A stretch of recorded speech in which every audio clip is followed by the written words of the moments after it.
Welcome to Buckets. My name's Matt Moore. I'm the senior NBA writer for the Action Network. I'm joined by Brian Fonseca. You can follow him on Twitter and the Action Network app at Brian Fonseca NY. He covers the NBA, WNBA, and combat sports for Action Network. You can catch him at the New York Post as well as on his own YouTube page where he does his own shows as well. Make sure to check out all his great stuff. This is yet another of our Best Bets episodes. I was going to have like a cadre of our guys on today, but everybody was like, I'm busy. And I was like, all right, I'm just going to get Fonseca because he's awesome. And so we're going to do Fonseca today.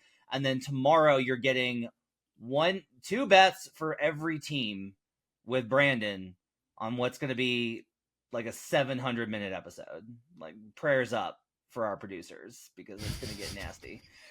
Brian is going to give us his best bets for the futures on the season. To next week, we will start our usual rotation. We're going to have one more like guide to betting the season episode on Monday. And then on Tuesday, we'll break down the opening night in detail and it'll be best bets time. So be on the lookout for that. Season starts next week. All right, Brian, let's start here. We're just going to roll through your bets here. Give me one of your best bets for us to talk about. We'll start with the simplest one. 6 man of the year. That was a market I kind of attacked this morning. Caris LeVert plus 1,200 to win 6 man of the year this year. Okay. The caution on LeVert has to just be like, he had such a good year last year and Caris almost never has back-to-back good years. Like, that's my worry here. Like, I love Caris. I loved him in Brooklyn. I thought, like, that playoff run that they had when it was, like, he was, like, one of their main guys was really good. I like the pickup for Cleveland. Then he had, like, he's gotten banged up a little bit. I thought his passing was so good last year. Like, Caris was really good. Like, I bet him last year for 6-man because I was like, this guy's, like, making a real impact. Then he got banged up and kind of, like, the shooting fell off in particular. Like, a lot of this is Atkinson adjacent. We're all pretty much very high on Kenny Atkinson making a big impact with the Cavaliers, whether we like win total overs or division or Atkinson coach of the year. I think I'm on I'm on all three. So that's fun. But you know, somebody like there does kind of have to be like a little bit of a balance here. If they have a more balanced offense, I don't know if that leads to LeVert getting it. Give me the case for why you like this bet. To counterbalance he doesn't have back-to-back really good years, Kenny Atkinson would probably be the answer to that. Kenny loves this guy. And for people who may have forgotten, and part of this is this, like I was up close with that Nets team from 16 till basically the Kevin Durant, Kyrie Irving circus, but was covering that team like on a day-to-day basis at Nets Daily SB Nation. And Caris LeVert basically came in at the same time as I did, like breaking into the industry, so to speak. So I was very familiar with how high the Nets were internally on him. And when they picked him in the first round of 2016, it was a surprise, which is to say that as he was developing under Kenny Atkinson, there was a time where it looked like he was going to be the star of that team.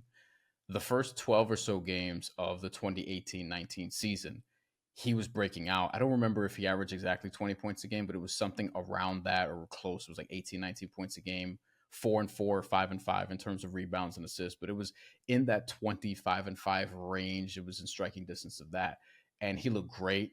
It looked like he was going to be a most improved player candidate. It looks like he was going to be potentially an all-star. And then he broke his leg in Minnesota. And that was basically the end of that. He came back a few months later and rounded into form a little bit. Like we were just talking about how he performed in the playoffs, where in that series against the 76ers, which was a very entertaining 5-game series, he averaged 21 points per game in that series, and he's had other good playoff moments since. Now he's getting that coach that basically I felt like was getting the best out of him at that time before he was being reduced, for lack of a better word, to this role. And I do think the opportunities are going to be there because him as a 6-man on this team is perfect because they have a set starting 5 already. We know who that is. And I think with Kenny Atkinson, who is just great at getting the most out of guards. This is why I'm so high on Donovan Mitchell this year. This is why I think this is a good time to sort of buy low in terms of stock on Darius Garland. I'm still not sure he's going to be there long term, but you know, I do think that those guys could play well together under Kenny Atkinson, at least offensively. Defensively, I have questions because I don't think this is going to be an amazing perimeter defense. But with Caris LeVert, I think coming off the bench and creating and doing better than what he was doing even last year. Last year, he had a pretty good year. He didn't get any 6-man of the year love, and I think that's because we thought the Cavs were kind of fraudulent. And also there was, other strong candidates like Naz Reid, Malik Monk, etc. But I think this is a year that the Cavs could be like a top 3-ish seed in the Eastern Conference. We like their overs in terms of win totals, which we've talked about. And I think this is a year that Caris LeVert could have potentially his best season in a couple years now under a coach that was the most familiar with getting him into, that pace and space sort of offense, because he's going to be able to operate in space. He's going to be able to get to the shots he likes. He's going to be able to get downhill as well, which is going to be a big thing. He has to hit, a good amount of his free throws, which, his free throw shooting could be iffy. But I do think, and the 3-point shot's going to be a big part of this. His 3-pointer is very inconsistent, but if he can get that percentage up this year back into like the mid to high 30s, I think you could be talking about a year where he's getting, I don't know, maybe 16, 5-5 or something around that range, and that may be good enough to do it. Yeah, so like the book on the Cavs offense last year was they created great looks and missed all of them. Like that's what the numbers kind of look like. Is like they created really good offense and they just did not have the shooting. Now, some of that's rhythm, some of that's personnel, some of that's like there's like a lot of things there. I think some of that honestly is like the effort level that you give on defense and how much that can wear you out, because they have been an elite defense the last 2 seasons, and I do wonder if there's kind of a counterbalance there. I have a number of concerns here. Starting with Garland, like the word out of Cleveland is like Garland is putting last year behind him. Garland missed a lot of time, and that gave Caris more opportunities to have the ball in his hands. And Garland had a bad year, which again gave Caris more opportunities. With a change in coaching and an emphasis on trying to get Darius now back, like trying to bring him back in and get this fixed to where he's back on the trajectory that he was on before last year, when we were like, hey, Darius Garland might be like an all-star level talent, and last year was so bad. I have a hard time seeing where the usage and opportunities are going to come from for Caris. I think Caris is a player that when he gets more opportunities, he gets better. He's a guy that needs the ball in his hands a little bit, and he's not good enough for you to build your team around. And that's like not a knock on him. Like, there is this, we go too far in this idea of like, I prefer low usage guys that make the most of their opportunities. Like that's who I prefer to watch. And those are the guys that I respect the most. But like, that's a bias preference, right? Like it's okay for it to just be like, no, I need the feel of the ball and to be able to manipulate the defense, and then I can do it. Because again, when you look at his assist numbers last year, like it was ridiculous, the kind of growth that he made as a passer. Like he's chugging along at like 7 assists per game for a lot of the season. And that will help him get 6-man. It's not the biggest thing. We know that scoring is the biggest thing. It's not that I don't think Caris can have a huge season, but given Darius going to have the ball, given the necessity of him needing to be more of a scorer in order to win this award and maximize around the Cavs, and the inconsistency of his shooting, that's where I wind up being like, if we're a month in and it's like, hey, Caris looks like last year, plus the offense is better, his assists are up actually, and his 3-point shot is stabilized at 36%, I will absolutely be in. But I feel like I can get a good price then. Why do you want to get it now rather than seeing what this looks like with Garland and Atkinson and the rest of it? There's a world where Cleveland starts off hot and this number just drops in terms of value. Yeah. Like I think that's one thing.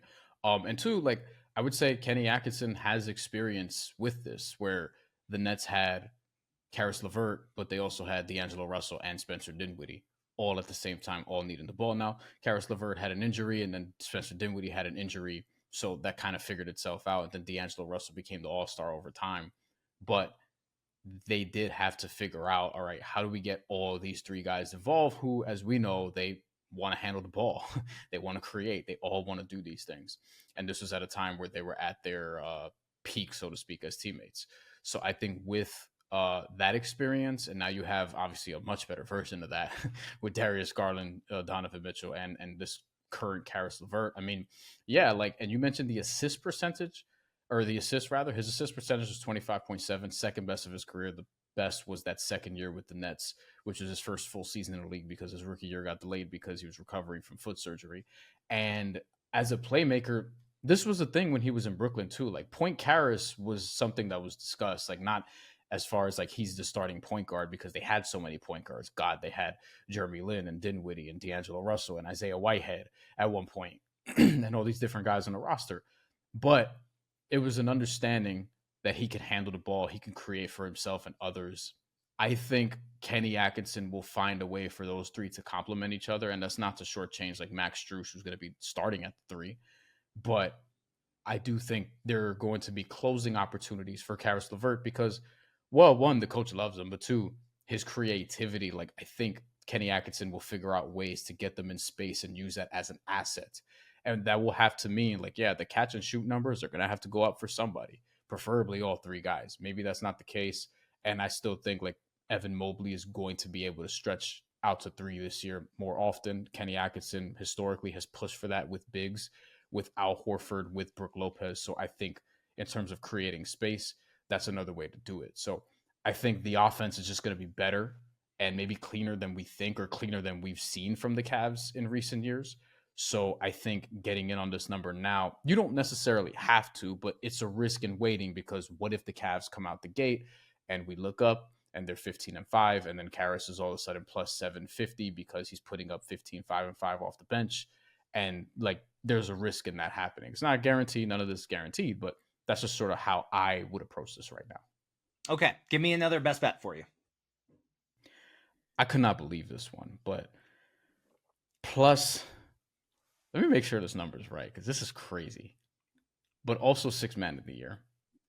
Plus 100,000. Okay.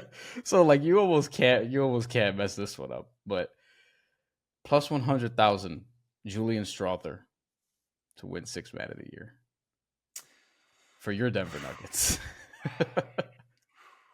Okay. I'll let you go first. Give me the cap. Okay. There's actually a plus, not plus 100,000, plus 10,000 is what I meant to say, but it might as well be 100,000 because good God. Plus 15,000 at one particular book out there, actually. So there's even more value somewhere. If you put even $1 on that, you can just make away with highway robbery if he were to get this. I will say my concern first off is like he may actually end up starting. So there's my concern in this sort of bet. And personally, I would start him, but it may not be the case early on this year. But again, it's plus 15,000.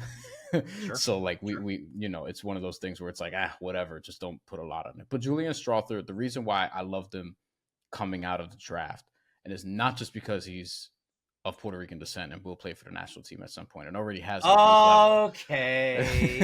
It's not just because of that, but when he was at Gonzaga, he had, and I'm always thinking about as in terms of approaching the draft and what teams are going to be just sort of looking at, and why I liked him to get drafted in the first round. Said this on the Action Network podcast. That was like plus 2,000 at one point, dropped to plus 1,500, like closed around there, but ultimately we hit that.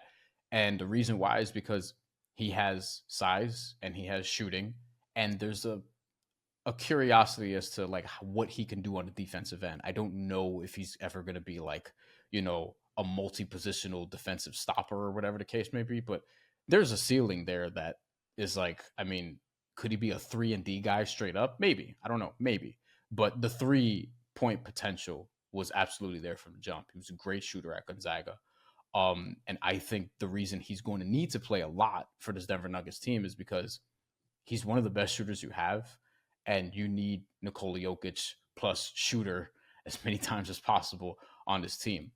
I think he's going to have a big, like, of the three guys we've talked about with him, Christian Brown, Peyton Watson, there's a world where he's actually the best fit with Nikola Jokic because of the shooting.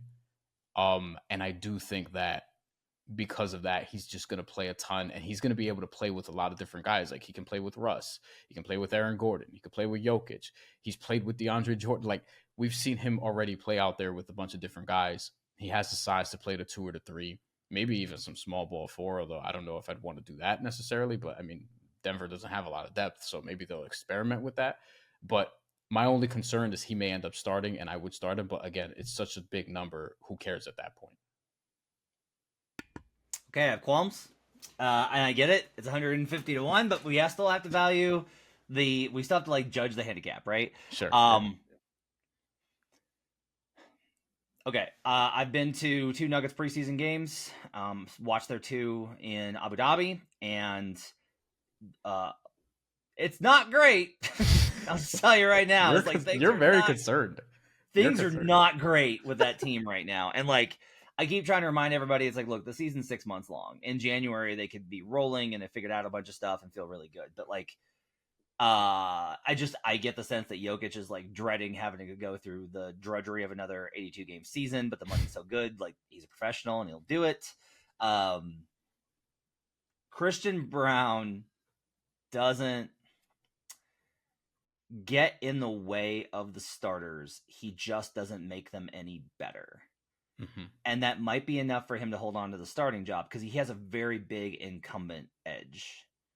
Like Julian was not good enough in training camp and the first 3 preseason games to get the edge on Christian. The battle is over for now. Like they're going to start the season with Christian Brown at shooting guard. Mm-hmm. And Malone has always been pretty reluctant to make starting changes, especially with this group. Like the belief is basically Jokic, Murray, Gordon, MPJ, who looks awesome, by the way. And then like that 5th guy is like whatever. Like KCP was the guy and was great and awesome and they loved him.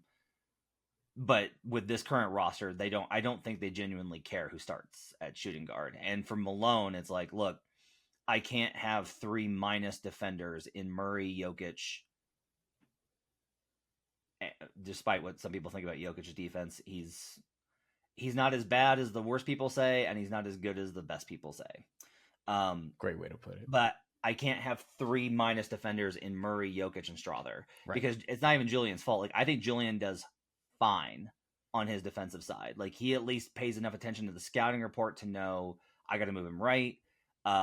He will get caught. Like last night, he got caught trying to help off unnecessarily, like a lot of guys do, because it's like what you do in college is if you're opportunistic in college, you can just generate a lot of turnovers. And if you do that in the NBA and you're guarding a spot up shooter, it's 1 pass and a 3, and then your coach is like, "What are you doing?" Like he's fine, but he's still gonna be a minus defender just because he doesn't have enough experience. Right. And so Malone is always gonna edge towards Christian because you can rely on Christian defensively.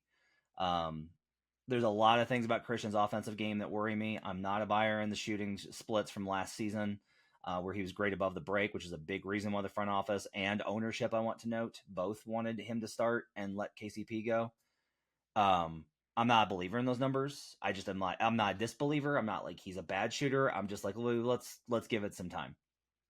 I think he's gonna be better at drawing contact, but he doesn't make his free throws. He has a real problem with he will jump into the air and then face a problem in terms of a defender or help defense, and his ability to anticipate those and react is very poor. So there's a lot of possessions where Christian goes up in the air and you're like, what you gonna do there? And he's like, I don't know. Yeah. Versus Julian looks like you're like a standard good NBA guard. Right. Where it's like Julian doesn't leave his feet unless he has a plan, knows what he's trying to do. Like everything Julian does, he does with purpose and an understanding of what he's trying to do. He might do stuff like last night, he threw 2 very bad turnovers because Russell Westbrook and Jamal Murray both sat out, and Julian Strother had to play point guard versus the Oklahoma City Thunder starting rotation. And it was like, and honestly, it wasn't as bad as it could have been. Like Julian, I thought handled it and fought really hard and managed to limit the damage on, except for a few plays. Like it was way better than when Christian tried running point, which was a disaster. And then poor Trey Alexander. Oh God, the 2-way player, Trey Alexander, like his first like real minutes in an NBA environment, and they threw him to the wolves. Alex Caruso just jumped on him. But all this is to say that you're right that Julian is a shooter and they need shooting. I think one of the concerns here is Russ is going to have the ball a lot, and I will tell you that right now, I still think that they're going to stagger Jamal with the second unit alongside Russ. I think we're going to get Russ plays the end of the first quarter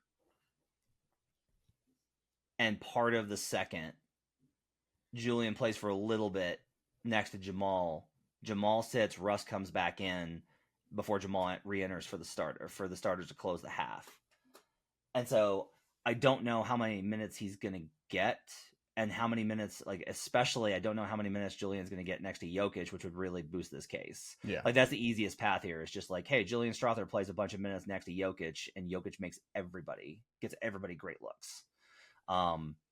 Russ, like, will pass to him because like there's dynamics here of shooting, but also bear in mind that he doesn't have a big, like, the intention is to start Dario Saric, not start, is for Dario Saric to be the backup center. And I don't know what that's going to look like with Russ. I just don't know what's going to look like. Saric is closer to what Russ has played with in his career, honestly. He doesn't play with a lot of rim runners. I just don't know if they're going to generate enough gravity to open up Julian on the outside for Russ to kick to him. So this is like a very detailed scouting report. All of this to say, like, I like Julian Strother very much as a player. I think he has a lot of upside. I do think he could wind up taking the starting job. I don't mind this at 50-1, 150-1, because like he is in a pretty good opportunity, but also just like there's a good chance that this Nuggets offense takes a big dip even in the Jokic minutes, let alone in the non-Jokic minutes. And if the offense is just bad again on the bench unit, Julian's going to suffer for that a little bit more. I don't mind it because this is basically like a player skill opportunity handicap, and I get that, but I do have some concerns. Give me one more bet before we get out of here. This is more of a lean. This one we should talk about. Rookie of the year feels like now is the time to look at non-Zach Edey options because Zach Edey is all of a sudden plus 400, plus 290 in a couple different spots as well. Yeah, I feel like Stephon Castle might be the guy, seeing him at plus 1,200 right now. And he'll have some opportunity early on in the season as Devin Vassell nurses an injury. He's not going to play until reportedly November. We'll see. Sometimes in the NBA that could mean December, but this time, even if we say it's November, like that's a short while. But Stephon Castle figures to be in the plans all season long for the Spurs. And I do wonder if he's the one that we're not particularly high on this rookie class as a consensus. So is he the guy to come out in a team that's trying to, like, while they have Chris Paul, while they have Harrison Barnes, those are really just veterans to like help guide the young guys. But this is a team that wants to play their young guys. And Stephon Castle is going to be a big, big part of that. So I haven't caught every single minute of every preseason game, right? Like it's still preseason. There's a lot of them that I just couldn't flip through, but I have happened to catch a lot of Castle's minutes. And that can be observation bias, right? Like I've seen Castle and I haven't seen as much of Modest Bazelis, and I haven't seen as much of, I've seen a lot of Edey, and I've seen a lot of Risache, but I haven't seen as much of some of the other guys like Sar. I will say that my perception, having watched Greg Popovich's teams for a very long time, is that they are treating Castle with a higher level of investment than they have with a lot of the other prospects. The Spurs are very patient about not giving you too much too early. They want you to both earn it, and they don't want to overload you.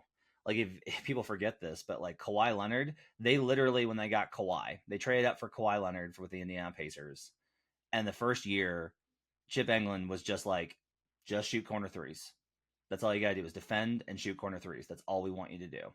Because they knew that that was the baseline for him being playable. And if he could play, they could start working on other stuff. And so he got really good as a corner shooter. So they had to respect it. And then they started working on, okay, pump fake and drive. That's the next level. All right. You're going to shoot corner threes. Okay. When they close on you, pump fake and drive, get to the middle. Here are your options when you get to the middle. Then they built on that. And then they were like, okay, so you know how to handle now and how to navigate a defense that's closing. Let's work on pick and roll. And like, that's how they built an MVP caliber player. Castle, there's a couple of things I would note. One, he is so much bigger, I think, than what I kind of saw from, like, I have a real hard time judging guys' size when I do the college tape versus the pro. Like, I just have a really hard time. And he stands out as like, oh man, he's like a big guard. And that really helps playing next to Chris, that you're able to have a guy with his ball handling and finishing ability next to Chris and be able to compensate for the size. So there's instantly not a problem with, hey, Castle's really good, but he's small and Chris is small and old. And that causes a big problem. You feel like, oh no, like Castle can compensate a little bit for the problem that you run into with Chris's size and age. So that automatically helps him. Two, he has like a real ability to actually make plays on his own that generate stuff for the team. Everybody is just going to be about Wemby, Wemby, Wemby, Wemby, Wemby, Wemby, Wemby, Wemby. How do you get Wemby? How do you get him involved? What can you do for Wemby?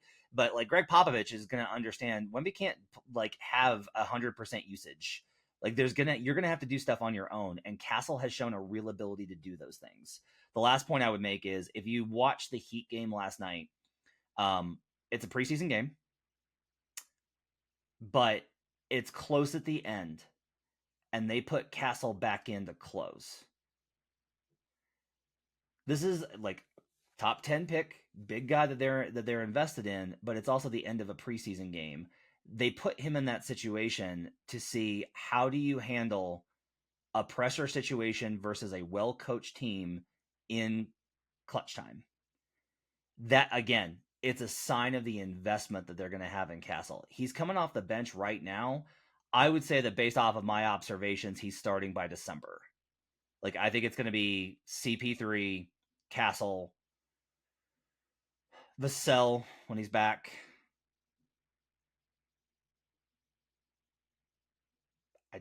Sohan. There we go. Sohan and Wembanyama. So there's a lot of things with like the Spurs roster where you're like, I don't know, Harrison Barnes.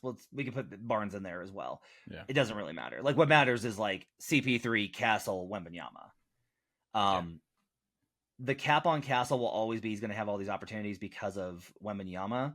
That's built into this price. Like the price is effectively here. Hey, here's a point guard that plays next to Wembanyama. Pretty good. That honestly, I think, is not respectful enough of what Castle has shown for his own individual game in preseason. So I like this bet a lot. If he defends to his capabilities, he's going to play.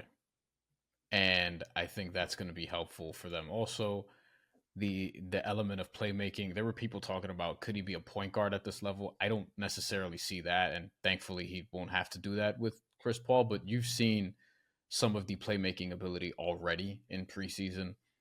He's hit Victor Wembanyama. He was cutting to the basket. Stephon Castle was cutting to the basket, like right down the middle of the lane.